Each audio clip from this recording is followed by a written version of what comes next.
What a day it is, and who's here to cover it? Well, Liz McDonald, Scott Martin, and welcome back, Larry Levin. Great to see you back with us again, Larry. All right.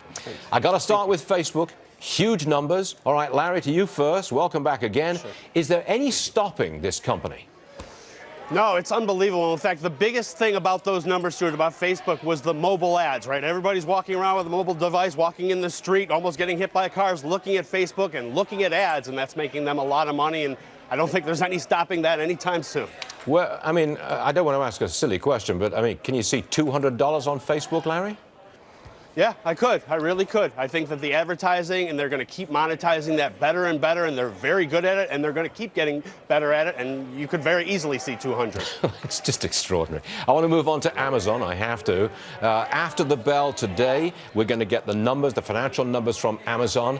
They're walking up to those numbers with a nice gain, $14 higher. 1,066 on Amazon right now.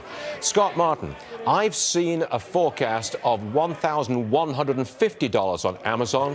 You think it could get there?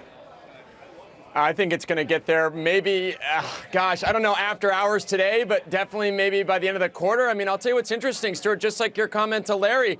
I think 200 on Facebook, I think 1150 on Amazon is thinking way too low. It's way too small. I think these companies are going to go up another 30, 40, 50% in the next couple of years because of the dominance they have. I mean, Amazon alone, you know, this is funny, sir. You know, everybody thinks about Amazon as this online retailer and Amazon Prime being the gateway drug to internet spending. Look at Amazon Web Services. They're the complete dominator in the space, yet this was a retailer about 10 years ago when they said, oh, you know what, we're going to look into cloud and the web services thing, and now they're leading that industry as well. They're amazing, and they can do anything they want these days. We're all shaking our heads. Different story, however, totally different story with Twitter. It is not growing its user base. Here's the question, Scott. Is that the Facebook effect?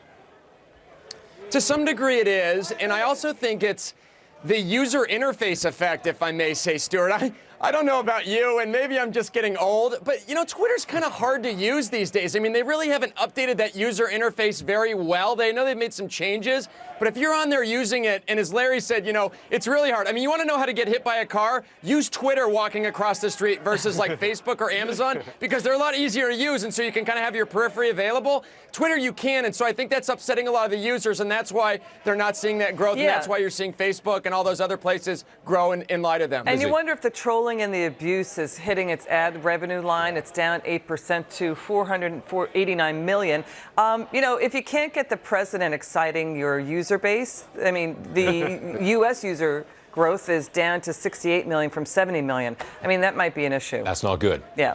Not good. Check the big board. We are 5 minutes into the trading session this Thursday morning, and we're up 63 points. Never been there before. 21,776. More individual stocks. AstraZeneca, their lung cancer drug, failed. The stock is down 15%. That is a huge hit for a drug company of that size. And by the way, it has negative implications for Bristol Myers, which has a similar therapy. That stock is down 5%. Another big drop for a big company. Verizon, they're adding more subscribers and the market loves it. Nearly a 5% gain there. The New York Times, digital subscriptions doing well for the Times. The stock is up 30 cents. That's 1.5%. Comcast profit got a boost. Theme parks doing well. Movies doing well. The stock is up 1%. Dr. Pepper Snapple, profit falling short. Down it goes, but not much. 31 cents lower. The parent of Dunkin' brands making money, boosted by demand for breakfast sandwich wraps and iced coffee. They do make good coffee. Yeah, they do. Up nearly 3. Yeah, they do. Up nearly 3%, and we consume a lot of it, do we not? That's right. There you go. Quick check of the big board. Stocks at all-time highs. I say this rally is about profits and has nothing to, well, at this point, not much to do with politics. Will anybody take me on? Welcome back, Larry. Is this a profit story? Profit, and what you talked about with Maria Bartiromo earlier, Stuart, it's about the research and development that all these tech companies are doing. Everybody out there is working so hard to develop technology that we've never seen before, and I think that we're going to see some amazing things over the next few years, and I think a lot of people are betting on that. Scott Martin, politics on the front burner, on the back burner, and profits right up front.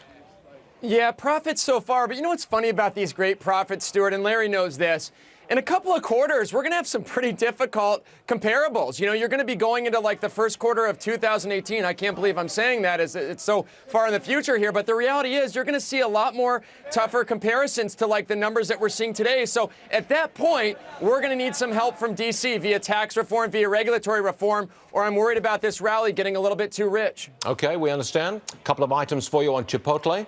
One sick employee at a Virginia restaurant cost the company $1 billion. Next item, the company has been served another subpoena after this latest food scare. You know what, Emac, I kind of feel bad for Chipotle. It's not their fault. I don't think it's their fault. Yeah, federal grand jury subpoena and the FDA investigation would suggest otherwise.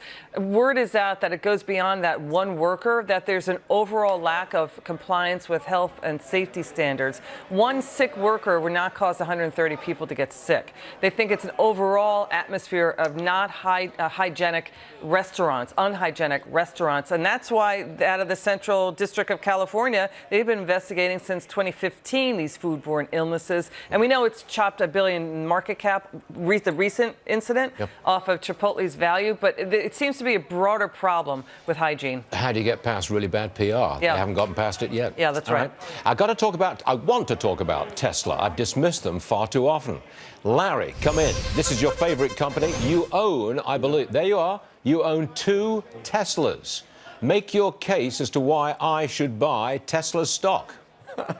Well, I'd be a little cautious about buying it at the top, Stuart. I would say that. I want you to buy the cars. The cars are so amazing. The technology in the cars, the amazing self-driving automation that these cars have, they're amazing. And I believe when everybody starts realizing that that's available in a Tesla, and it's available in some other cars too, but when they see the technology in Tesla, I just think that people are going to so fall in love with that car. And the big deal, Stuart, is tomorrow night they release the Model 3, the $45,000 version of this car that has pretty much everything that the other cars have, but a lot cheaper price point. And I think people are going to be very excited, and that's going to happen tomorrow night. So I'm excited to see that. I am told that if you own a Tesla and you put your foot down on the accelerator, you are pinned to the back of the seat because the acceleration is so strong. Is that accurate? In the pictures that you showed, that's my car, my black car, and then the white one's my wife's car. My car goes 0 to 60 in 2.8 seconds. Her car is slower. Her car goes 0 to 60 in 3.2 seconds. Whoa. So they're amazing. The fastest cars on the road. I never lose a race off the line at the light ever. And they're a lot of fun to drive. I love them. Well, welcome back, Larry. I said that 5 times. I'll say it again. Welcome back. It's very interesting. Good stuff indeed. I want to turn to Foxconn. That's the Taiwanese company that assembles the iPhone, pledging $10 billion to build a plant in Wisconsin that could employ up to 13,000 people. This is the president's growth agenda, or part of it, isn't it, Scott Martin? It is, and this is great news for Wisconsin and sadly bad news for, I guess, my beloved current state of Illinois, Stuart, because they lost out on this one. And it just goes to show you a couple things. The first thing is, obviously, capital and jobs are going to go where they're best treated. And I have no doubt that Governor Walker and Paul Ryan, House Speaker, did their best to give Foxconn a good deal. The only thing I would caution, if I could poison the party punch a little bit here, is that a lot of these states, including my home state of Ohio, have thrown out a lot of tax benefits and incentives to get companies to move there, only not to recoup the benefits longer term when the companies move out. So you have to treat the companies well when they get there, and also treat them well while they're there so they stay. One last point before we say goodbye to Larry and Scott, and that's about Facebook. What is it? Now joins officially the 500 billion plus market value club. There now only the 5 companies in the world are above 500 billion. And Facebook's now in one market of them. value. All right, now I do say thank you very much to Larry and Scott. Great performance today. What a market that we're covering. Look at